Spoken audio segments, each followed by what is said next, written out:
Those who just practice the sets of movements but do not upgrade their character according to the requirements of Falun Dafa cannot be regarded as Falun Gong practitioners. Only those who really behave according to the character standards of truthfulness, compassion, and tolerance can be regarded as true practitioners. These participants claimed themselves to be Falun Gong practitioners, but what they said and did departed from Falun Gong's principles and teachings. While spinning out rumors and fabricating lies, the CCP has done everything in its power to block the flow of information. It has relentlessly suppressed any overseas reports on Falun Gong activities, as well as any reasonable defense by practitioners. All Falun Gong books and other documents have been destroyed. Extreme measures have been taken to guard against any foreign media attempts to interview Falun Gong practitioners in China, including expelling journalists from China, pressuring foreign news media, and forcing them to be silent by threatening to ban them from China.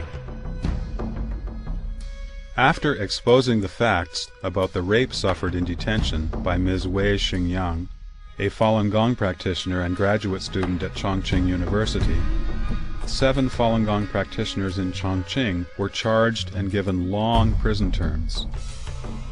At Tsinghua University alone, over a dozen teachers and students were given long prison terms for handing out materials on Falun Gong. On March 5, 2002, the cable television network in Chongqing City was tapped into to air the real story about the self-immolation to the Chinese public. Jiang Zemin responded with both hatred and fear. He personally issued the order to kill without mercy Falun Gong practitioners who attended the incident of tapping. In several days, more than 4,000 Falun Gong practitioners had been abducted and arrested in Chongqing City. They were tortured seriously in order to extort confessions. 18 were sentenced to long-term imprisonment. Practitioners including Liu Haibo and Liu Chongjun were tortured to death. At the same time, lies were spread out one after another. Even the so-called self-immolation at Tiananmen Square was specially added into the school textbooks of ideology and morality. The CCP utilized the state education system to interpret the slander and hatred of Falun Gong as positive ideology and behavior, and indoctrinated young children with these ideas. Those who have been deceived are still the most willing to believe the CCP's lies.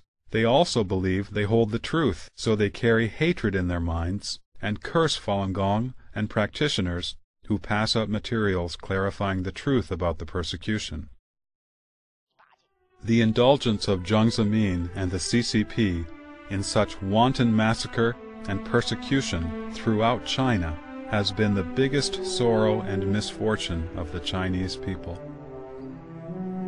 The entire state apparatus of the CCP has carried out a policy of bankrupting Falun Gong practitioners financially. In addition to the 610 office, which has spread to all towns, counties, cities, and provinces in the country, sectors of society that participated in the persecution also include all levels of party organizations, the communist youth leagues, business associations, women's federations, student and scholar associations, labor unions, neighborhood committees, and all ministry committees. Academia, religion, literature, art, science, technology, and so on have also been involved in the persecution. Even a so-called anti-cult association was set up for this purpose. Also, authorities wantonly imposed high fines on Falun Gong practitioners and ransacked their homes. In the city, Falun Gong practitioners have faced the penalty of being laid off. In the countryside, the authorities have threatened to confiscate practitioners' land.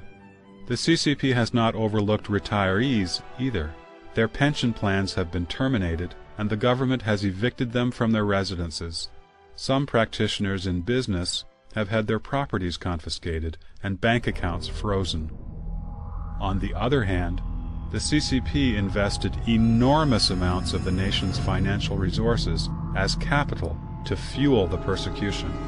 This includes the police resources used to persecute Falun Gong for so long, the human, material, and financial resources used to keep surveillance on practitioners in their workplaces, the development of detention centers, labor camps, and prisons, the expense of filming, producing, and airing the various slander programs used for the long-term propaganda campaigns to sway public opinion, the expense of holding brainwashing classes throughout the whole country, the expense of the internet blockade and internet police to screen and monitor for Falun Gong content, and the cost of the diplomatic system treating Falun Gong as a core issue, and on and on.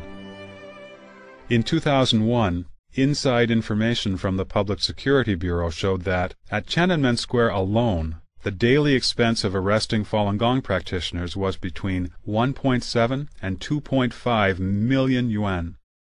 Unlike in previous movements, in the persecution of Falun Gong, the CCP adopted a policy of combining guilt by association with financial incentives. On November 26, 1999, People's Daily recommended a struggle experience to companies in the entire country. The theme was establishing the policy of leadership responsibility. The party secretary was to be held responsible if there were any Falun Gong practitioners in his work unit.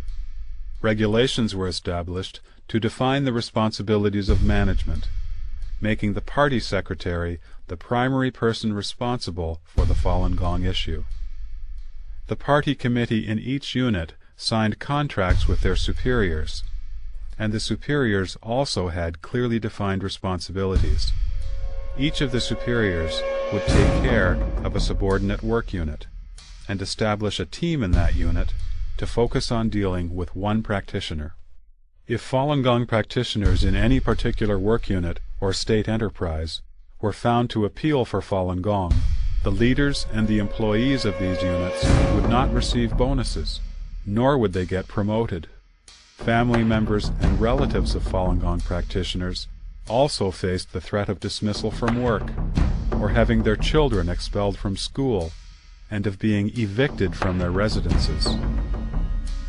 However, those who participated in the persecution of Falun Gong would obtain rewards of several thousand or even 10,000 yuan.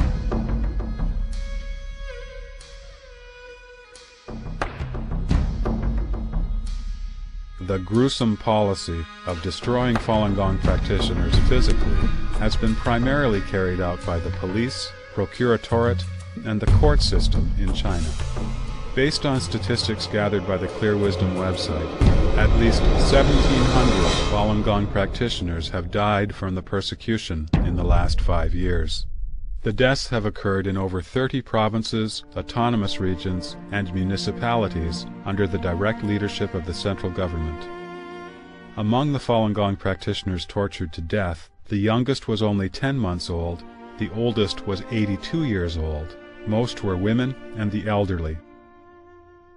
CCP officials have admitted privately that the actual number of Falun Gong practitioners who have died from the persecution is much higher. There are 2 ways to kill people. One is to destroy them physically. The other is to eliminate them mentally. Nazi Germany's concentration camps and the Soviet Gulag were notorious for their atrocities, but they destroyed people physically. The CCP, however, has created a mental destruction and called it ideology reformation. The aim is to manipulate and control people. Usually, mental destruction is crueler and more concealed than physical destruction. In the suppression, Falun Gong practitioners are often required to write a so-called statement of guarantee letter or statement of repentance, giving up the practice or promising not to appeal. If they write the statements, they are released. If they don't, they are sentenced to imprisonment. In jail, a criterion for determining whether a practitioner has been so-called transformed or not is whether he or she will curse others. Those who refuse transformation are tortured by numerous methods: whipping, electric shock torture, freezing, tying with ropes,